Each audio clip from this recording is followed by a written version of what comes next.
तो कहानी स्टार्ट होती है और हमें एक लड़की दिखाई जाती है जिसकी हालत बहुत खराब होती है और वो एक कमरे में पड़ी होती है। तभी वहाँ पर एक लड़का आता है और वो उस लड़की को अपने बैग में डालकर अपने साथ ले जाता है। अगले सीन में हम उसी लड़के को एक कॉलेज में देख पाते हैं जहाँ पर हमें पता चलता है कि उसका नाम क्लॉय है और वो एक प्रोफेसर होता है। पर क्लास में पढ़ाने के दौरान उसका ध्यान लड़कियों को पढ़ाने में नहीं बल्कि उनके बॉडी पार्ट्स देखने में ज्यादा होता है। लड़कियां भी इस चीज को नोटिस कर लेती हैं। यहीं पर दूसरी तरफ हम एक लेडी को देखते हैं जो अपनी बच्ची को किम के पास छोड़ करके कहीं चली जाती है और किम जब उस बच्ची को वॉक कराने के लिए पार्क में जाती है तभी हम वहाँ पर किम को भी देख पाते हैं। पर अचानक से उसे पता नहीं क्या होता है, वो उस लड़की को किडनैप कर लेता है और वो बेचारा बच्चा पार्क में ही अकेला छूट जाता है।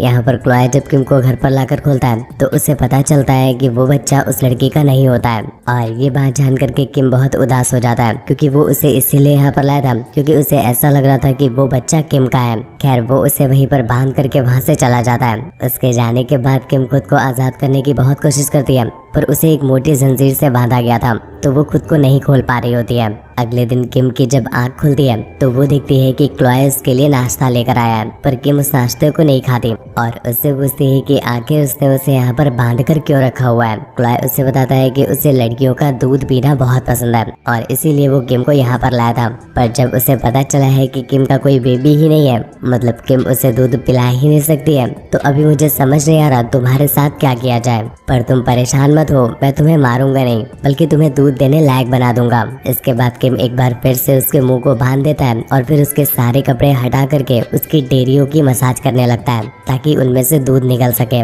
उस बेचारी लड़की को ये चीज बिल्कुल भी पसंद नहीं आती पर वो मजबूर होती है और कुछ कर भी नहीं सकती थी। उसे लिखने का बहुत शौक होता है तो क्लोई उसके लिए पेन और पेपर लेकर आता है। पर किम को यहाँ पर आए हुए 2 दिन हो चुके थे लेकिन उसने अभी तक कुछ भी नहीं खाया था। क्लोई उसे समझाने की कोशिश करता है और उसे खाना खाने के लिए कहता है। अब तक किम भी इतनी भूखी हो चुकी थी कि वो क्लोई के एक कहने पर ही खाना खाने को तैयार हो जाती है। खाना खिलाने के बाद क्लोई उसे कुछ टैबलेट्स भी खिलाता है। ये टैबलेट्स वो उसे इसलिए खिला रहा था ताकि किम जल्दी से जल्दी दूध देने लग जाए। वो हर रोज उसकी डेयरियों को भी दबाता रहता है और अलग अलग तरीकों से उसका दूध निकालने की कोशिश करता है ताकि उसे लड़की का दूध पीने को मिल जाए। किम को ऐसा लगता है कि शायद ये पागल हो गया है और पागलों जैसी हरकतें कर रहा है, पर वो क्लोई से काफी डरती थी इसलिए वो उससे पूछती है कि मान लो अगर मेरा दूध नहीं निकला तो तुम मेरा क्या करोगे। क्लोई से कहता है कि अगर इतना सब करने के बाद भी दूध नहीं निकला तो मैं तुम्हें इंजेक्शंस लगा करके तुम्हारे एस्ट्रोजन लेवल्स को बढ़ा दूंगा और अगर मान लो उससे भी बात नहीं बनी तो तुम्हें बचाना मेरा लास्ट ऑप्शन बचेगा ताकि उससे ही सही तुम दूध तो देने लग जाओ। हम देखते हैं किम को ड्राइंग बनाने का बहुत शौक होता है और वो अपनी हर ड्राइंग में कहीं न कहीं आई विल किल क्लाउड जरूर लिखती थी ताकि वो अपने इस बदला लेने की आग को भूल ना जाए। खैर वो अपने इस ड्राइंग को कलर से छुपा भी देती थी ताकि क्लोई को इस बारे में पता न चले। एक दिन किम उससे कहती है कि उसने बहुत समय से सूरज नहीं देखा है और उसे सूरज देखने का बहुत मन है, पर क्लोई इस बात के लिए उसे मना कर देता है और उसे घर के अंदर ही रहने बोलता है। हम देखते हैं पूरा दिन किम को जंजीर में बांध कर रखा जाता है और सिर्फ एक समय पर ही जब उसे कपड़ा बदलना होता है तभी क्लोई उसे आजाद करता था। यहाँ पर किम पूरा दिन अकेले ही रहती थी और उसके पास कोई नहीं होता था, इसलिए किम एक्सरसाइज करके खुद को फिजिकली स्ट्रॉन्ग कर लेती है क्योंकि उसके मन में कहीं न कहीं ये उम्मीद होती है कि एक दिन वो यहाँ से जरूर बाहर निकलेगी। एक दिन क्लोई फाइनली उसे सन दिखाने के लिए रेडी हो जाता है और उसे अपने साथ बाहर ले जाता है जहाँ पर वो उसे अपनी कहानी बताने लगता है कि उसके पेरेंट्स के बीच बिल्कुल भी नहीं बनती थी और वो बहुत झगड़ते रहते थे। इससे चलते एक दिन अचानक से घर में आग लग जाती है तो उसके डैड वहाँ से भाग जाते हैं। क्लोई को जब तक ये बात पता चलती है तब तक आग बहुत फैल चुकी थी। वो अपनी मॉम को जगाने की बहुत कोशिश करता है पर उसकी मॉम जगती ही नहीं। धीरे धीरे वो आग पूरे घर में फैल जाती है और उसमें ही उसकी मॉम जलकर मारी जाती है। क्लोई आज भी इस बात के लिए अपने आप को जिम्मेदार मानता है। एक दिन क्लोई अपने साथ एक इंजेक्शन लेकर आता है जिसके अंदर उसका सीमन भरा हुआ था और वो जबरदस्ती किम को लगाने लग जाता है। यहाँ पर किम भी ज्यादा विरोध नहीं करती क्योंकि उसे पता होता है कि क्लोई कितना बड़ा सनकी है और वो उसकी जान भी ले सकता है, इसलिए जैसे जैसा वो करता जाता है किम उसके साथ करवाती जाती है। एक दिन क्लोई किम के पास आता है और उससे कहता है कि तुम मेरे सपनों में हर रोज आती हो और मुझे इतना परेशान करती हो कि मैं सो भी नहीं पाता हूँ। किम को समझ में आ जाता जाता है कि क्लोई कहीं ना कहीं उसके प्यार में पड़ गया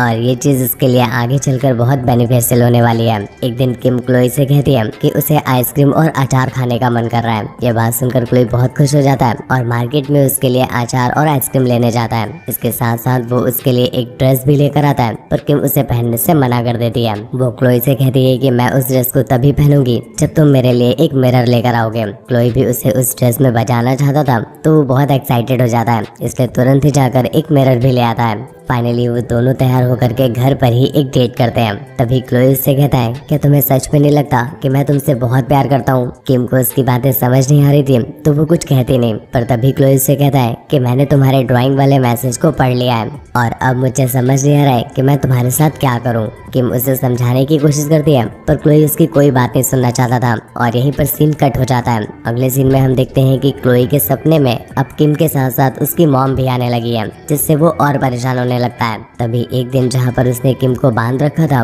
वो वहाँ पहुँच जाता है और जबरदस्ती उसकी डेरियां दबाकर उनसे दूध निकालने लगता है। किम अभी तक इतना प्रिपेयर नहीं हुई थी कि वो दूध बना सके, इस वजह से अंदर से कोई दूध नहीं निकलता। पर इससे क्लोई को गुस्सा आ जाता है और गुस्से से वो उसकी डेयरी ही फाड़ देता है और अंदर का मांस निकाल देता है। किम को इससे बहुत दर्द हो रहा था, पर क्लोई नहीं रुकता और वो अपना काम करता रहता है। कुछ देर के बाद क्लोई को भी इस बात का रिग्रेट हो रहा था, तो वो किम के पास जाकर उससे माफी मांगता है और उसकी एक विश पूरी करने के लिए कहता है। तो किम उससे कहती है कि उसे एक हड्डियों वाला मांस खाना है। क्लोई भी उसकी बात मान करके उसके लिए हड्डियों वाला एक बड़ा सा मांस का टुकड़ा कुक करके ले आता है। क्लोई के वहां से जाने के बाद किम जल्दी से उस मांस के टुकड़े से हड्डी बाहर निकाल लेती है और उसे वैसे का वैसा रख देती है। और जब क्लोई वहां पर वापस आता है, तो किम टाइम ना वेस्ट करते हुए सीधा उस हड्डी से उस पर अटैक कर देती है, जिससे वो काफी घायल हो जाता है और तुरंत भाग करके अपना बैंडेज करने लगता है। यहाँ पर क्लोई को सब कुछ याद आ रहा होता है जो उसने किम के साथ किया था और ये देखकर उसे बहुत बुरा लग रहा था।